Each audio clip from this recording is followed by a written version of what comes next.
ผีมันเสมอมันคือเก่าพี่น้องเอ้ยยามแรงๆแบบนี้สุขทั้งข่อยและเจ้าสบายเนื้อคู่สุขคนเด้อ FC บ่หลายทุกคนเลยสบายดีสบายดี FC บ่หลายฝั่งลาวและฝั่งไทยเด้อมื้อนี้ก็ยามแรงๆค่อยๆค่ำๆเด้อบ่หลายมารีวิวบรรยากาศภาพสดๆสวยๆยามแรงๆเด้อญาติพี่น้อ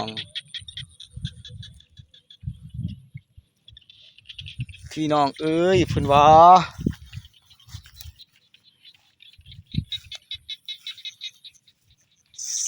สาวใหม่ๆตายเป็นเขา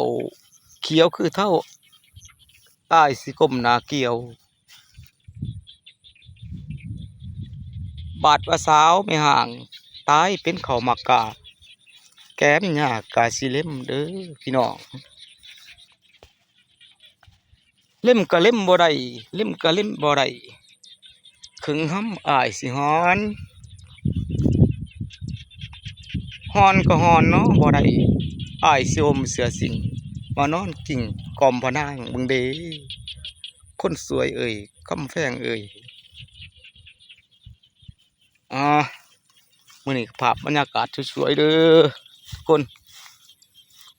ภาพบรรยากาศแดดอ่อนๆยามแรงๆเขาบรรยากาศดีกับเขาเขียวพี่น้องเอ้ย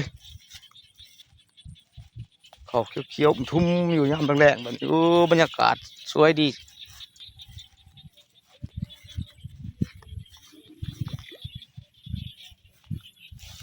เขียวแล้วขอบ่ลายนี่ก็ได้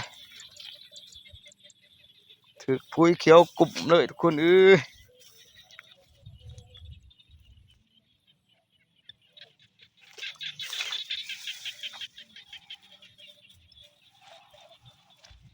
สวยสงดสวยสง่าสวยงามตาแล้วเขาเลยก็ได้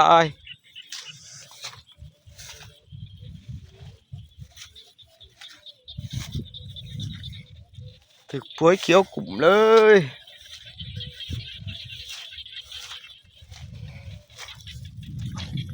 คนสวยเอ้ยจงฟังไว้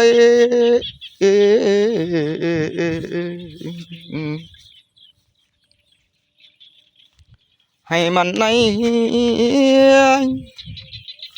หัวใจให้จะบอกว่าฮักพี่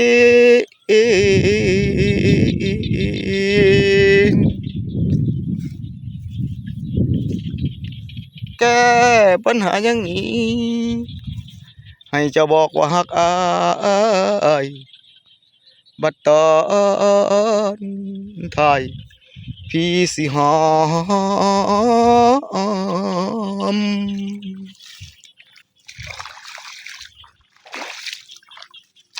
ชีวิตเพียงผิดหวังมา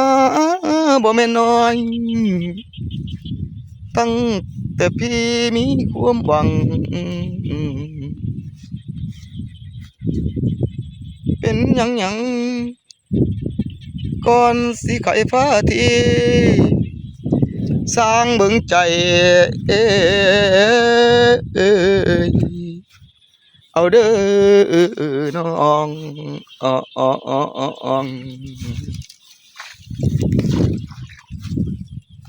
ภาพบรรยากาศสวยเลยพี่น้องเลยวันนี้ยามแรงๆแดดอ่อนเดินเย็นสบายเลย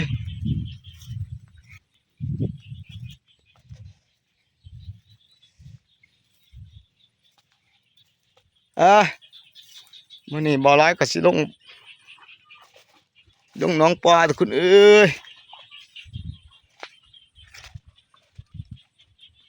ลงน้องปลามากินแรงก่อนมื้อนี้ดอกไม้บ่หลายก็ได้ดอกไม้ก็ทุกซองเลย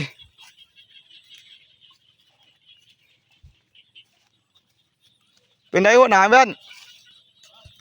มานบ่นี่พี่น้องทุกคนพี่น้องบ่หลายมาดำให้ดำหน้าซอยทุกคนมาสามหน้าซอยบ่หลาย หัวหน้าแว่นเพิ่นนี่หาปลาเก่งได้เพิ่นนี่หัวหน้าวันพุ่นแล้วมาจาก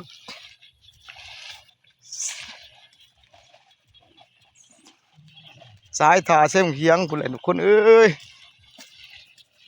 พี่น้องบ่หลายมาสามเข้าซอยฝนผ่าฝนก็บ่ตกพุ่นน่ะโอ้บ่หลายเอ้ยมาสามหน้านำแล้วปีนี้เพิ่นว่ากล้ากระต่ายบ่เลยมาบ่หลายมีปัญหามาเลยกล้าตายเบิดแล้วพุ่นว่เลยตกใหม่เนี่ยเลยมาสามหน้าสบายทุกคนเอ้ยบริไลก็ให้พ่อได้กินกับยานาเพิ่นว่ะเพิ่นหัวหน้าแว่นเพิ่นมาสามหน้าซอยโอ้ได้มือหนึ่งสองมือได้ทุกคนหัวหน้าแว่นเพิ่นนี่เพิ่นกำลังไล่ป้าอยู่น้องโอ้เป็นไงหัวหน้ามันบ่พ่อได้เล่นอยู่บ่มองหน่อยกว่าป้านะ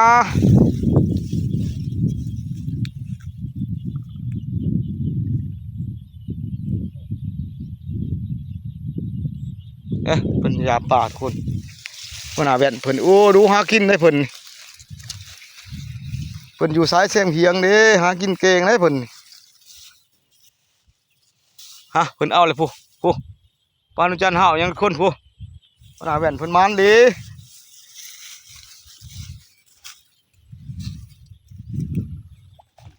โอ้เครื่องปลูกบ่หลายมะขามบ่หลายกำลังหยุบทุกคนเอ้ยฝนบ่ตกนี่ขามบ่หลายมะขามหวานนี่ก็ได้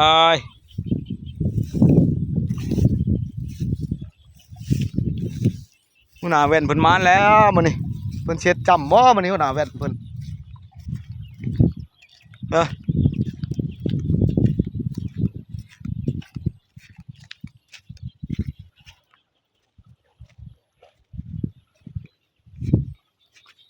ได้อีกตัวเลยหัวหน้า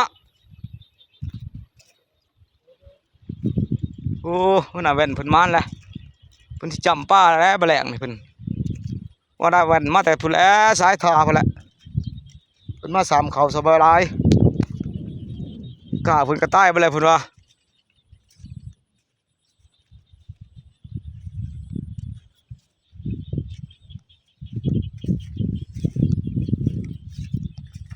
โอ้หัวหน้าแว่นเพิ่นมัน2 ครับโตเลยน้องกวางคุณเอ้ยบึงก็บ่เห็นไก่